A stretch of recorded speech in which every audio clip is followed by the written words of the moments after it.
श्रीपाद श्रीवल्लभ चरितामृतसार अध्याय 20 खिरीने भरलेले अक्षय पात्र.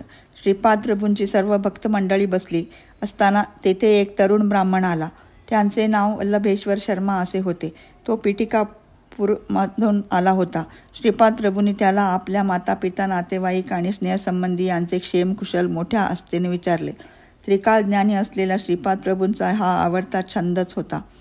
गुरुदेवासमवेत सत्संगात वेळ कसा गेला ते भक्त मंडळींना कळलेच नाही. मध्यान्हीची वेळ झाली होती. शिष्याने भिक्षा मागून आणली होती. त्याच वेळी श्रीपाद प्रभूंनी आपला हात काहीतरी घेण्यासाठी वर केला आणि त्या दिव्य हातात एक चांदीचे भांडे आले. ते खिरीने भरलेले होते. प्रभूंच्या आदेशानुसार ती खीर सर्व भक्तांना वाटून दिली. सर्वांना पोटभर दिल्यानंतर सुद्धा ते पात्र अत्यंत मधुर अशा खिरीने भरलेलेच होते.